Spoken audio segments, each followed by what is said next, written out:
Let's have a look at what's making news. Here's Nick Dole. Fair Work Australia has ordered that the wages of a large number of community sector workers should increase between 19 and 41%. The decision today by Fair Work Australia is an absolutely fantastic one for us. We got everything we asked for. Simon, a fair decision?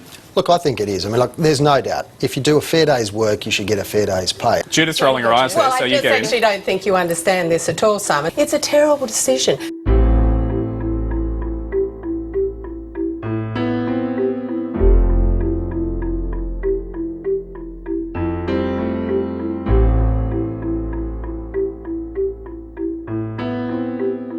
The campaign had its foundations in the struggle of women to win an understanding that their work had been undervalued, simply because it was women's work.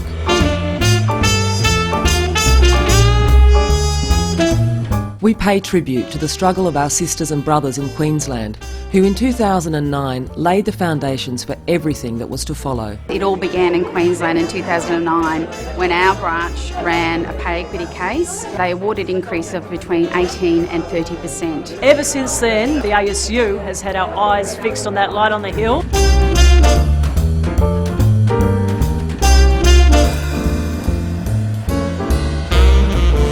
Thousands of protesters have taken to Sydney's streets demanding better pay for women who help society's most needy. It was all part of a national day of protest aimed at winning equal pay and respect. It was billed as the biggest day of action on equal pay since the 70s. Unions say in some sectors women are shortchanged by up to $1 million over the course of their working life.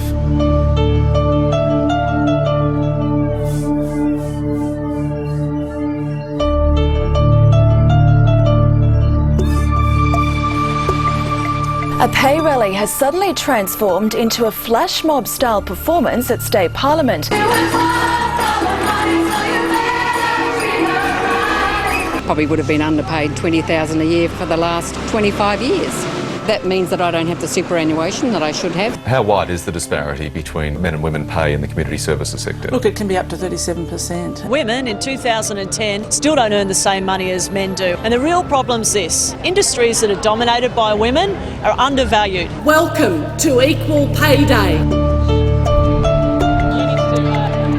I love my job, I'd like to stay, but it is really, really hard to make ends meet. This campaign can be won and will be won collectively. It's time to pay up.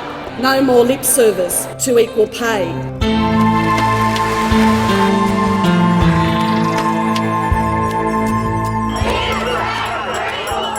The disparity on average for women is 18%, a gender pay gap.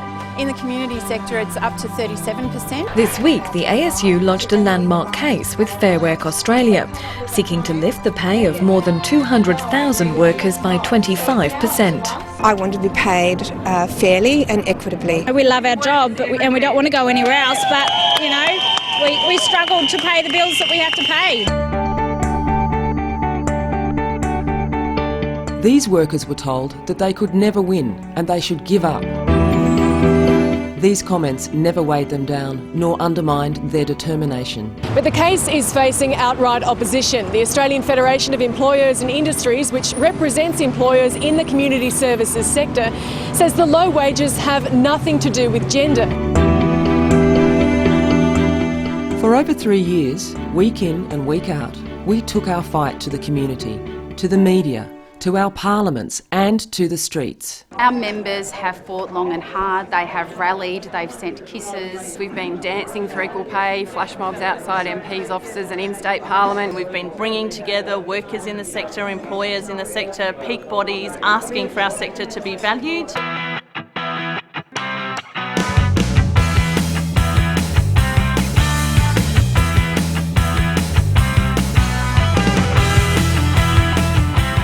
Today, Fair Work Australia, the nation's pay umpire, if you like, formally ruled that in some cases women get paid far less than men simply because they're women. Like tens of thousands of community and social workers, Margaret Gleeson's job is helping others. Today, those workers were the ones getting the support.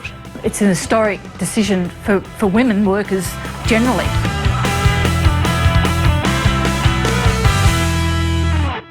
So today, it's with very great pleasure that I welcome Prime Minister of Australia, Julia Gillard.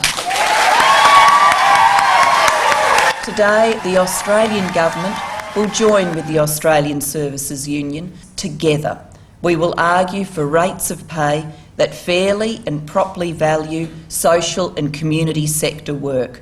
This should deliver pay rates comparable to those awarded by the Queensland Industrial Relations Commission. The federal government will clearly state that we'll fund our share of the pay rises which flow from the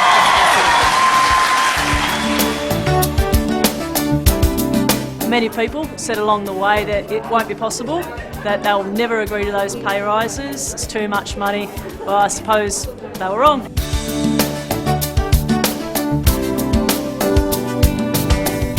This campaign could never have been won in a court or in Parliament.